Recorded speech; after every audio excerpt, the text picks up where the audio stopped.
You know what's strange? Some people grow up surrounded by others, parents in the house, family dinners, birthday parties, and yet they still feel like they grew up alone. Not physically alone, emotionally alone. These are the people who grew up without emotional support. On the outside, their childhood might have looked normal, but inside, something important was missing. No one really asked how they felt. No one sat down and said, "Tell me what's going on in your head." And over time, that silence begins to shape a person in ways most people don't notice. Picture this. You're 8 years old. Something happens at school. Maybe a teacher embarrasses you in front of the class. Maybe a friend suddenly stops talking to you. Your chest feels tight.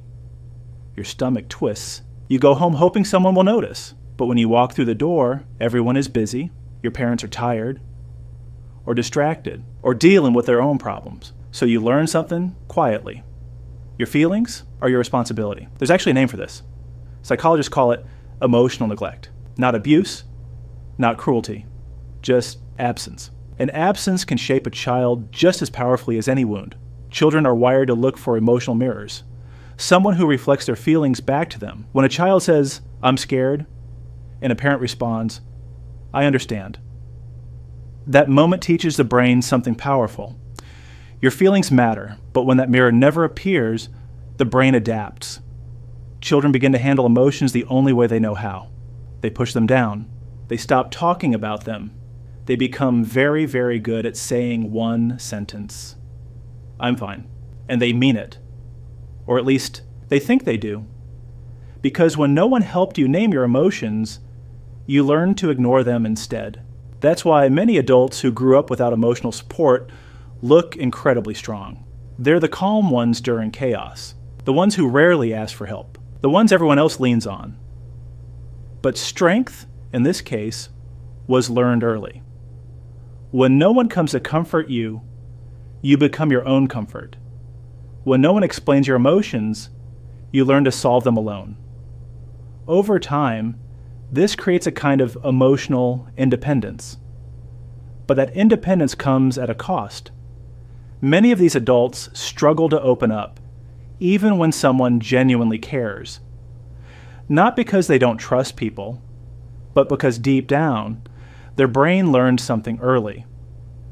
No one is really coming, so they handle things themselves. You'll see it in small ways. They minimize their problems. They change the subject when conversations get too personal. They listen to everyone else's struggles, but rarely share their own. Psychologists have found that adults who experience emotional neglect often become highly self-reliant, not out of confidence. Out of habit, they've been practicing emotional survival since childhood. But here's what most people never see. These same people often become the most perceptive people in the room. Because when you spend years watching people's faces for signs of tension, reading the mood before anyone speaks, tracking the emotional temperature of every room you walk into, you develop something rare, a quiet, almost instinctive ability to understand what others are feeling. They may struggle to name their own emotions, but they can sense yours before you even realize it yourself. Still, that childhood pattern lingers.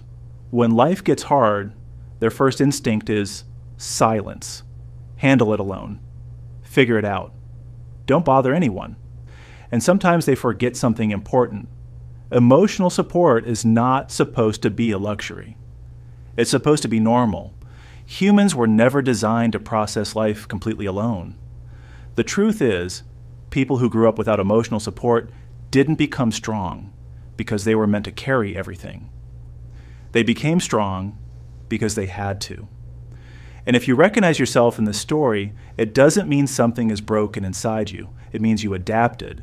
Your brain did exactly what it needed to do to survive your environment. But adulthood offers something childhood didn't always provide: choice. The choice to slowly let people in, the choice to share what you're feeling, the choice to realize that needing support isn't weakness. It's simply human. And sometimes the strongest thing a person who grew up alone can do is finally let someone else say the words they never heard growing up. I see you. Tell me what's going on.